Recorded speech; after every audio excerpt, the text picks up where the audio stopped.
beyond all suspicion, beyond all questioning. Thank you, sir. माननीय संजय सिंह। धन्यवाद मान्यवर। आपने चुनाव सुधार जैसे महत्वपूर्ण विषय पर, जिसमें इस समय पूरे देश की चिंता है, ऐसे महत्वपूर्ण विषय पे मुझे अपनी बात कहने का मौका दिया। मान्यवर, वोट का अधिकार एक लंबे संघर्ष के बाद हिंदुस्तान को मिला। अंग्रेजों ने 190 साल तक हिंदुस्तान पर राज किया।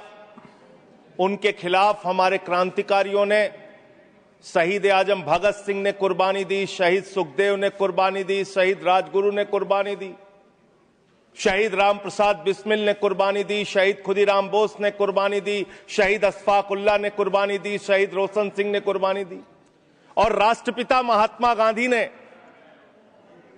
त्याग और बलिदान से इस देश को आजाद कराया। और जब हमारा मुल्क आजाद हुआ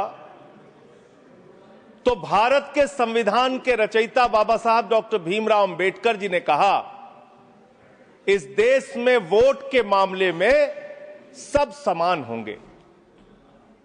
राष्ट्रपति के वोट की भी गिनती एक होगी, प्रधानमंत्री के वोट की भी गिनती एक होगी, मुख्यमंत्री के वोट की गिनती भी एक होगी, सांसद विधायक के भी वोट की गिनती एक होगी, और गांव में रहने वाले मजदूर के वोट की गिनती, दलित के वोट की गिनती, पिछड़े समाज के लोगों के वोट की गिनती, आदिवासी के वोट की गिनती एक होगी।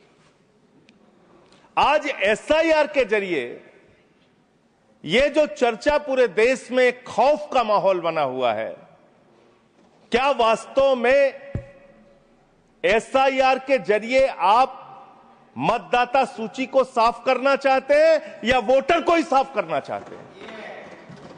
आपका मकसद वोटर को साफ करने का है, आपका मकसद वोट चोरी का है, आपका मकसद मतदाताओं की सूची को सही करने का नहीं है। इसलिए यह चिंता है सबको। और दूसरी बात, क्या यह संवैधानिक अधिकार चुनाव आयोग के पास है? मान्यवर, बाबा साहब डॉक्टर भीमराव अंबेडकर जी ने जो देश का संविधान लिखा, हालांकि आपको गांधी से भी समस्या है, अंबेडकर से भी समस्या है, आपकी नेता प्रज्ञा ठाकुर तो राष्ट्रपिता महात्मा गांधी के बारे में अपशब्दों का इस्तेमाल करती हैं। आप लोगों को गांधी के आदर्शों से कोई लेना देना नहीं। विषय पे ही बोल रहा हूं। विषय है ये, विषय पे बोल रहा हूं। डिस्कशन, गांधी के त्याग से ही वोट का अधिकार मिला है सर। बोले सर, गांधी के त्याग से ही वोट का अधिकार मिला। अलग बहस करने की आपका नहीं तो अगर गांधी का नाम ले लिया तो इसमें क्या समस्या है? आप समस्या सर, इसमें क्या समस्या है? विषय पर बोलिए, विषय पर बोलिए सर। बाबा साहब डॉक्टर भीमराव अंबेडकर जी ने जो संविधान लिखा, उस संविधान की धारा 327 क्या कहती है? Power of parliament to make provision with respect to elections to legislatures subject to the provisions of this constitution, parliament from time to time by law make provision with respect to all matters relating to or in connection with elections to either house of parliament or to the house of or either house of the legislature of a state, including the preparation of electoral rolls, the delimitation of constituencies and all other matters necessary of securing the due constitution of such house or houses। इसको हिंदी में भी पढ़ देगा जरूर। भारत के संविधान की धारा 327 कहती है, इस संविधान के प्रावधानों के अधीन रहते हुए संसद समय समय पर विधि द्वारा संसद के किसी भी सदन या किसी राज्य के विधानमंडल के सदन या किसी सदन के चुनाव से संबंधित सभी मामलों के संबंध में प्रावधान कर सकती है, जिसमें मतदाता सूची तैयार करना, निर्वाचन क्षेत्रों का परिसीमन करना और ऐसे सदन या सदनों के विधिवत गठन को सुनिश्चित करने के लिए आवश्यक अन्य सभी मामले शामिल हैं। यानी कि चुनाव के मतदाता सूची बनाने से लेकर, परसीमन करने से लेकर, चुनाव संपन्न कराने तक का जो अधिकार चुनाव आयोग को मिलता है वो धारा 327 के तहत मिलता है, संविधान के तहत मिलता है। उसी के तहत चुनाव आयोग काम करेगा। चुनाव आयोग कोई राजनीतिक पार्टी नहीं है, उसको चुनाव नहीं लड़ना है। चुनाव लड़ना है राजनीतिक पार्टियों को। राजनीतिक पार्टियां बैठती हैं पार्लियामेंट में और संविधान के मुताबिक जो 327 के तहत पावर चुनाव आयोग को दी जाएगी, उसी के तहत चुनाव संपन्न होगा। अब आगे आ जाइए सर। अब लोक प्रतिनिधित्व कानून 1950 क्या कहता है, जिसमें मतदाता सूची का जिक्र है। इसमें साफ तौर पे लिखा हुआ है, इसकी धारा 20 उपधारा 3 में अंतर्विष्ट किसी बात के होते हुए भी निर्वाचन आयोग किसी भी निर्वाचन क्षेत्र या निर्वाचन क्षेत्र के भाग के लिए निर्वाचक नामावली में ऐसी रीति में जिसे वह ठीक समझे विशेष पुनरीक्षण के लिए निर्देश उन कारणों से जो अवलिखित किए जाएंगे किसी भी समय दे सकेगा। कारण अवलिखित किए जाएंगे, ये साफ तौर पे यहां लिखा हुआ है। एसआईआर आप क्यों करा रहे हैं, ये कारण आपको देश को बताना पड़ेगा, ये कारण आपको देश के सामने रखना पड़ेगा। ऐसे नहीं कि हम तुगलक हो गए हैं, हमारे दिमाग में सनक आ गई है, हम पूरे देश में एसआईआर कराएंगे। संसदीय शब्दों का ही इस्तेमाल नहीं, शब्दों का नहीं सर। प्लीज सर, इसमें क्या गलत मैं कह रहा हूं? क्या तुगलकी फरमान जारी करके एसआईआर कराया जा सकता है? पॉइंट ऑफ ऑर्डर क्या है? पॉइंट ऑफ ऑर्डर किस रूल के तहत? 238 सर। हाँ बोलिए। Clause 5, reflect upon the conduct of persons in high authority unless the discussion is based on a substantive motion. I have already intervened. Please take your seat. हाँ माननीय संजय जी बोलिए आप। Sir, मैं ये कह रहा हूं कि चुनाव आयोग को चुनाव नहीं लड़ना है सर। कानून बनाना है संसद को और उन नियमों का पालन करवाना है चुनाव आयोग को। तो आपको जब ये ताकत ही नहीं है एसआईआर की, एसआईआर कराने की ताकत ही नहीं है, आप किसी विशेष परिस्थिति में कारण लिखकर तब आप किसी क्षेत्र का, मात्र किसी क्षेत्र का आप एसआईआर करा सकते हैं। पूरे देश का एसआईआर आप नहीं करा सकते। दूसरी बात सर, आते हैं बिहार के ऊपर। उससे पहले मैं थोड़ा जिक्र दिल्ली के चुनावों का कर लूं। दिल्ली के अंदर मान्यवर, मैं एक चीज आपको स्पष्ट कर दूं माननीय संजय जी। हाँ मैं समय दूंगा, मेरा टाइम। माननीय चेयरमैन ने यह बहस शुरू होने के समय ही 3 चीजें बहुत स्पष्ट की थी। उसमें एक ये भी बताया था कि honourable members, I would like to remind you that matters concerning a special intensive revision of electoral laws in various states are presently sub judice and under adjudication of the Supreme Court of India. In this context, your attention is invited to Rule 238(1) of the Rules of Procedure and Conduct of Business in the Council of States, which states that a member while speaking shall not refer to any matter of fact on which a judicial decision is pending. Already judicial decision pending. Judicial decision पे तो मैं बात ही नहीं कर रहा हूं। Anything by you breach sir, जो प्रक्रिया संपन्न हो गई मैं उसकी और आपका इशारा कर रहा हूं सर। डिसीजन की तरफ सर, चुनाव सुधार, मैं सुप्रीम कोर्ट के बारे में कोई बात ही नहीं कर रहा हूं सर। यू आर डिस्कसिंग ऐसा, मैं तो सिर्फ प्रोसेस के बारे में बात कर रहा हूं। मैंने आपको बता दिया, प्लीज आप बोले।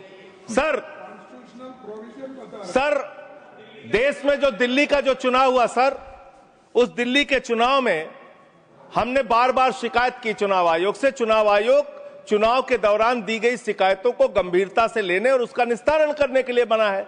दिल्ली के अंदर जो नई दिल्ली कॉन्स्टिट्यूएंसी है, अरविंद केजरीवाल जी की कॉन्स्टिट्यूएंसी, वहां पर सर चुनाव शुरू होने से पहले ही 42,000 वोट काट दिए गए। 42,000 वोट काट दिए गए। उसका कोई कारण पता नहीं क्यों काट दिए गए, वो 42,000 वोट काट दिए गए। मान्यवर, इसी विधानसभा के क्षेत्र में लोकसभा के चुनाव में जिन मंत्रियों के घर में 3 वोट था, जिन सांसदों के घर में 5 वोट था, वहां किसी के घर में 33 वोट हो गया, किसी के घर में 26 वोट हो गया, किसी के घर में 22 वोट हो गया। और इसका सारा प्रमाण मान्यवर हम लोगों ने चुनाव आयोग को लिख कर दिया। तो आप तो कहते हैं मुसलमान देश की आबादी बढ़ा रहे हैं, आप तो 6-6 महीने में 18-18 साल के बच्चे बढ़ा ले रहे हैं, 33-33 वोट बढ़ा ले रहे हैं। ये कहां से आ रहे हैं? ये कहां से आ रही है? आबादी आपकी कैसे बढ़ रही है?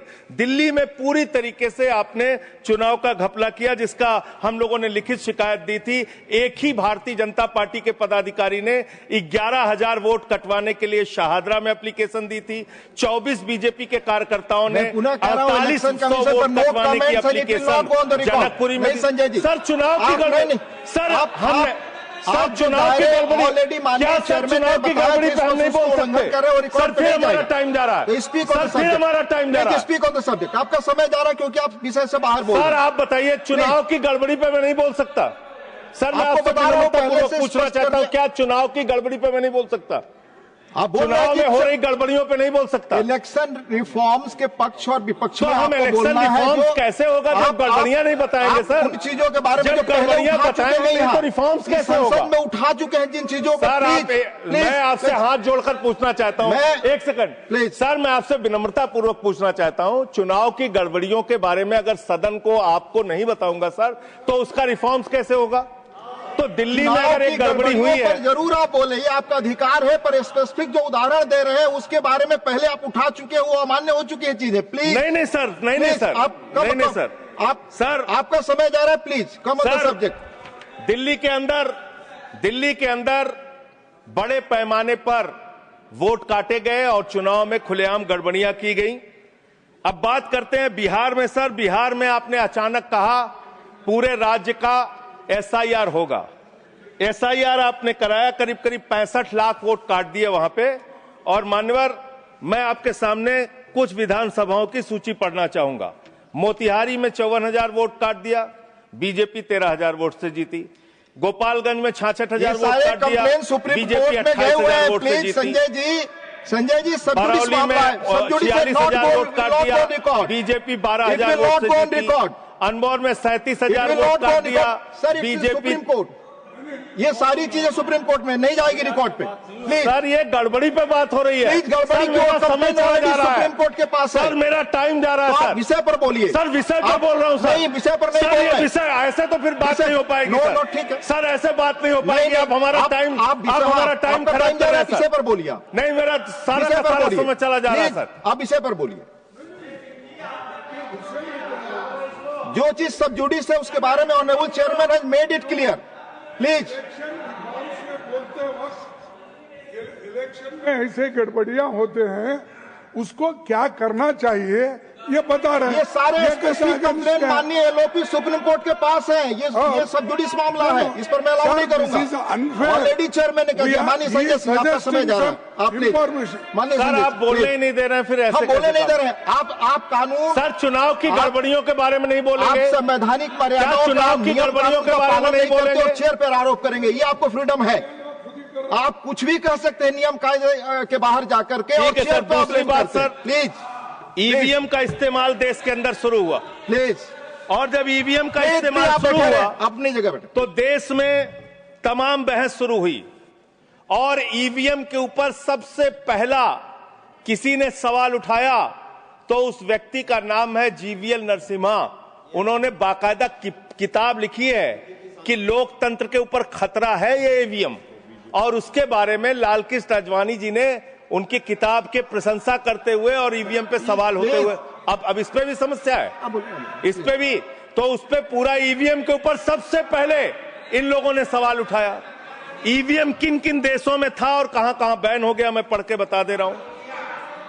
जिन जिन देशों में बैन हो गया, जर्मनी में, नीदरलैंड में, आयरलैंड में, UK में, फ्रांस में, पुर्तगाल में, इटली में, ऑस्ट्रेलिया में, नॉर्वे में, कनाडा में,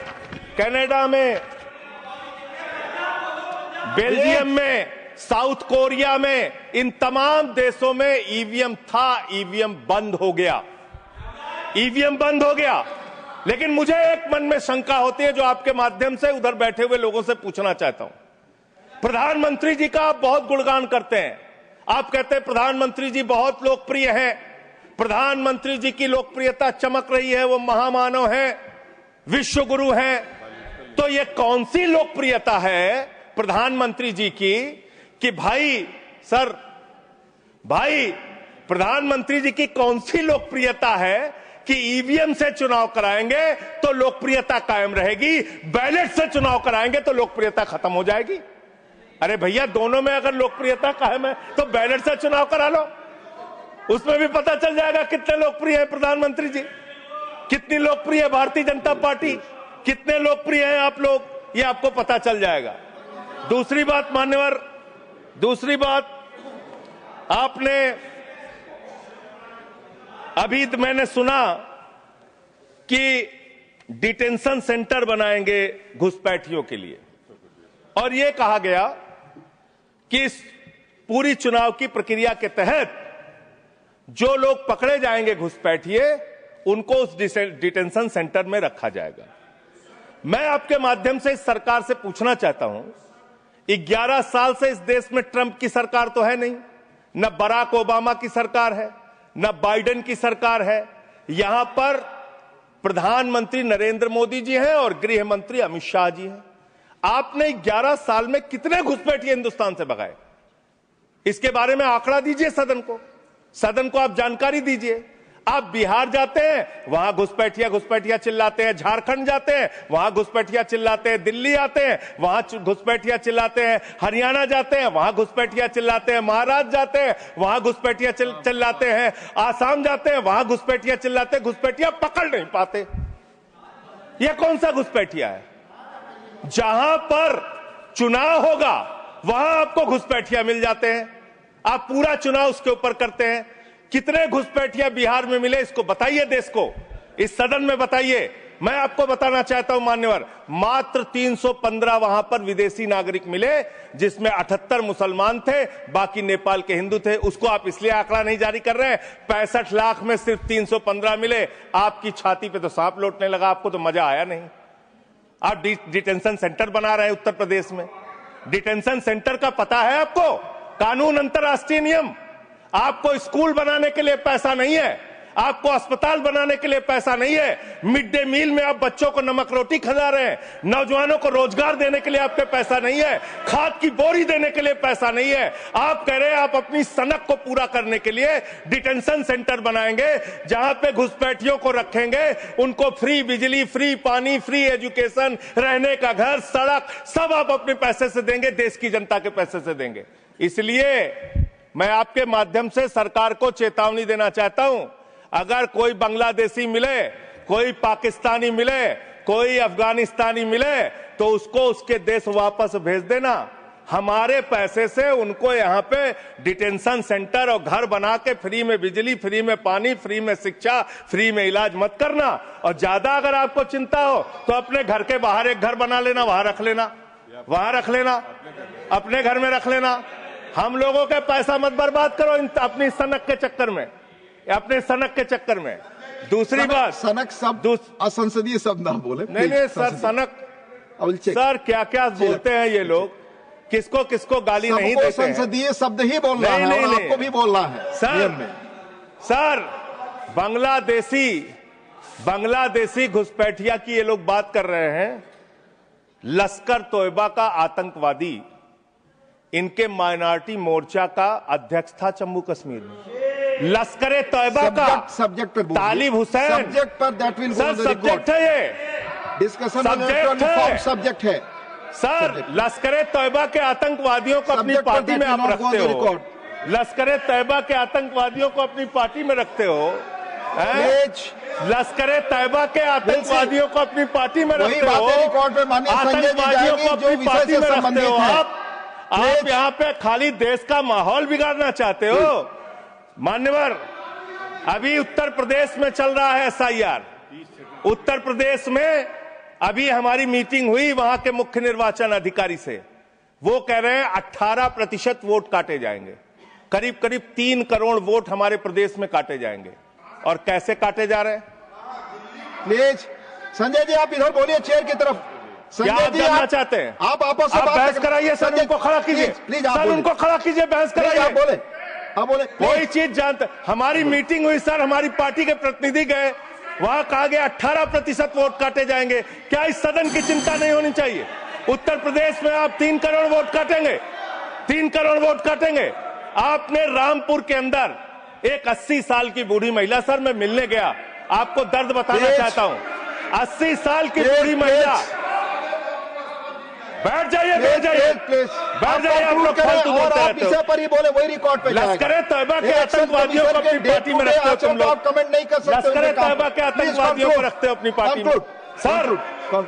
सर रामपुर में एक बूढ़ी महिला 80 साल की, उसका नाम है नूर जहां। सदन को उसकी चिंता सुननी चाहिए।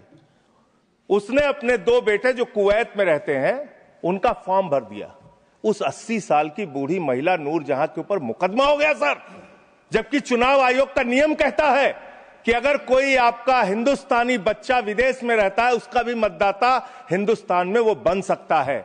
मां ने फॉर्म भरा, आपने धन्यवाद संजय जी। अरे सर हमारी पार्टी में से, अरे हमारी पार्टी में से 1 आध मिनट ले लीजिए। ऑलरेडी मेरे पार्टी का समय है। 1 मिनट अधिक दिया सर, मैं दल का नेता हूं, मेरे पास अधिक दिया। सर मैं पार्टी का नेता हूं, मेरे पास टाइम है। ऑलरेडी 1 मिनट अधिक दिया। टाइम है सर। आपने लिखकर पहले नहीं दिलवाया। तो हम टाइम हमारे में से काट लीजिएगा, हमारे में से टाइम काट लीजिएगा। आप जल्दी बोलिए। 1 मिनट मुझे और दीजिए। आप 1 मिनट में कंक्लूड। सर मैं अंत में यही कहना चाहता हूं, आपके इस जोर दबाव के चक्कर में हिंदुस्तान के 35 BLOs अब तक अपनी जान गंवा चुके हैं। ये सदन, अरे कहां मंत्री जी, आपको कैसे पता चलेगा? इस सदन को श्रद्धांजलि देना चाहिए। उन 35 लोगों की हत्या की है आप लोगों ने। सर सेक्रेटरी जनरल, उन BLOs की हत्या के जिम्मेदार ये लोग हैं। सर धन्यवाद। Nothing is going on record. Please आपका समय ओवर हो गया।